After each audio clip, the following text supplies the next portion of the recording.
With the UK autumn budget just around the corner, the spotlight is firmly on the economy, from weak growth to rising borrowing costs.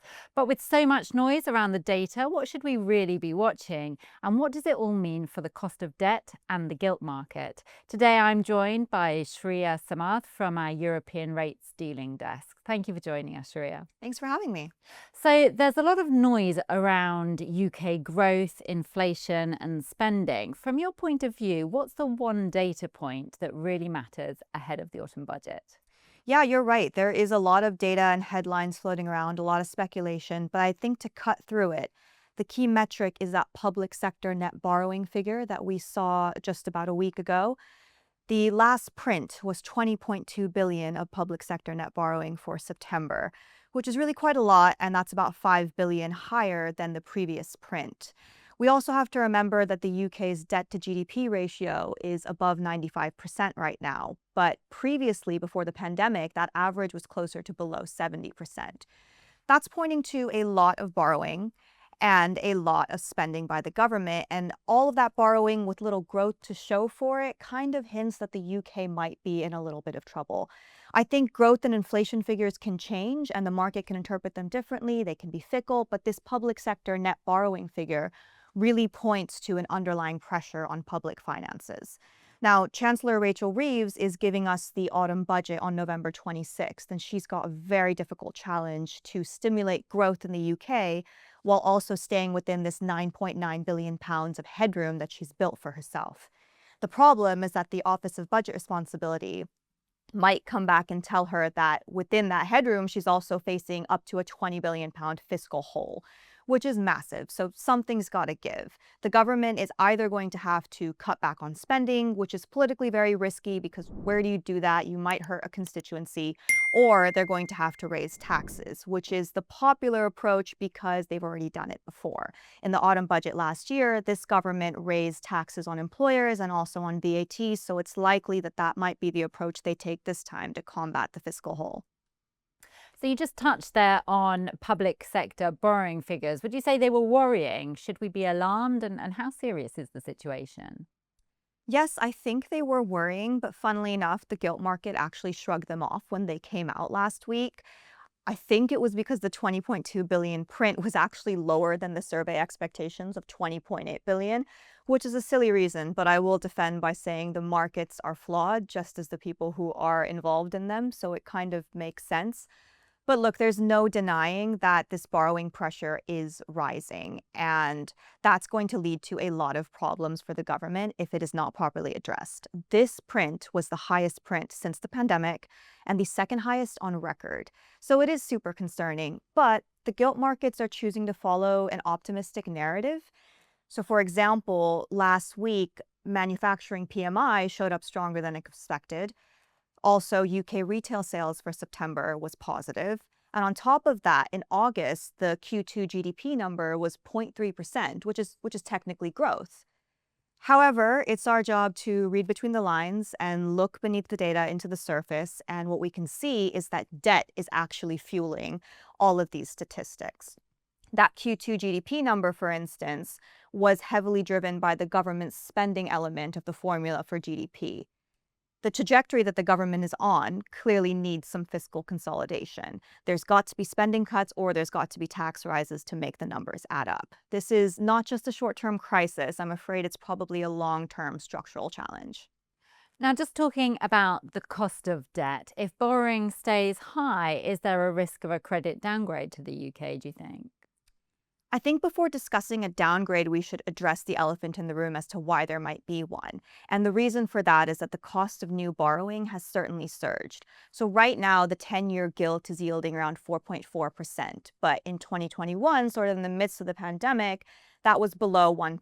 So you can see that the cost of cash has naturally gone up with interest rates. And that's created a bit of a negative feedback loop for the government.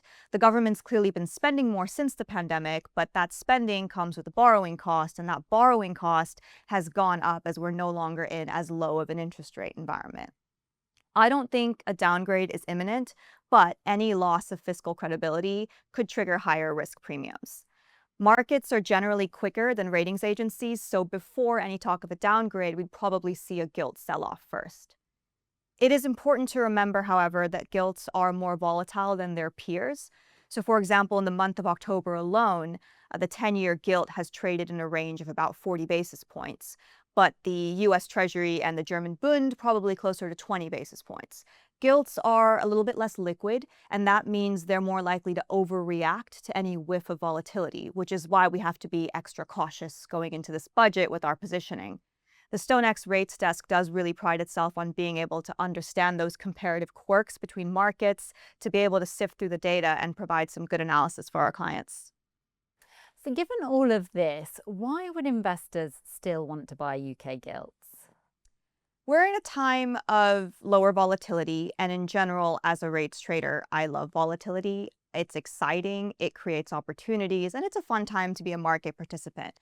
As I mentioned, gilts are naturally more volatile than their peers, so there's a little bit more opportunity there to perhaps buy them when they're outperforming versus their peers, which they have been doing in recent weeks, or even use them to express views on the UK curve ahead of volatility events like the autumn budget. So despite the fiscal risks, I would say real yields still look relatively attractive, and we're still seeing demand from long-term buyers. We see some confidence in pension fund buying, which is propped up by institutional support and lends itself to a steady base of demand. A fun fact is that gilts are actually named after the gold edge of the bond certificate that they were initially issued as. And I think that being lined in gold naturally lends itself to a bit of gravitas. So there is an element of a baseline level of confidence in the gilt market that the Bank of England and the UK government won't let totally collapse. So, you just mentioned a crucial word here, pensions. The UK gilt market has been volatile of late. We saw jitters in January and in July. What's behind that, and how does the pensions industry fit into that picture? Gilts have certainly had a spooky year, and I think it's a timely area to talk about it, given that we're approaching Halloween and there's a haunting ahead of us potentially with the autumn budget. So let's take a look at what happened earlier this year. In January, we had a traditional sell UK trade where gilts were selling off, but also pound was weaker against the dollar because there were concerns about weaker growth and sticky inflation fears. Then in July, a blank check welfare reform bill was being debated in Parliament, and that raised questions about the UK government's fiscal profligacy. Rachel Reeves famously cried in Parliament during that session, and, in her defense, the bond markets were crying too. This was a time of long-end bond reckoning. It started when the 20-year Japanese government bond auction in May didn't go well, and investors started questioning whether globally the term premium was being correctly priced in for the long end and whether the risk-free rate was truly risk-free. That obviously bled into the gilt markets, and in July, we saw the 10-year gilt sell off by about 15 basis points in a matter of 1 or 2 hours. It was pretty dramatic. But despite all of this, we do still see core buying in pension funds. And a lot of that is structural. About a quarter of UK gilt holdings are held by local pension funds, and that's a much higher percentage than you would see for US Treasuries or other peers. So it naturally creates an element of market demand regardless of dynamics. The 2022 LDI crisis, or the Liz Truss not so mini budget, or the kamikaze moment, as my favorite way to refer it, that's a really good example of just how far a central bank is willing to go to protect this cherished pension industry.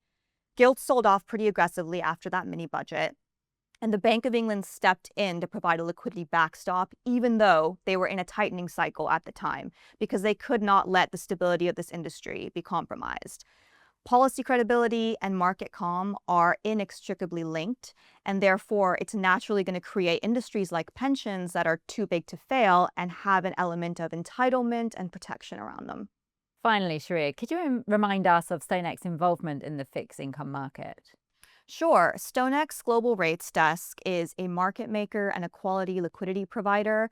We've been providing top-tier liquidity in the US Treasury market out of New York for about 4 years, and we've recently launched that same service in UK gilts and German bunds. We are a risk taker ourselves, and I think that makes it a little bit more exciting because we're involved in the market. It allows us to get competitive on our axes and to use our balance sheet wisely. We have electronic pricing that our clients can use, but also because we're so involved in the markets, we can provide tailored commentary, analysis, and discussion over potential trade ideas, which we find our clients really like. So whether our clients need us for good pricing, we've always got a price for them, or whether they just want to call us to have a chat about the latest market drama, we've got the gossip. We're here and we're happy to help. Well, thank you very much for your time and your analysis today. Thank you. For more videos like this, please do like and subscribe.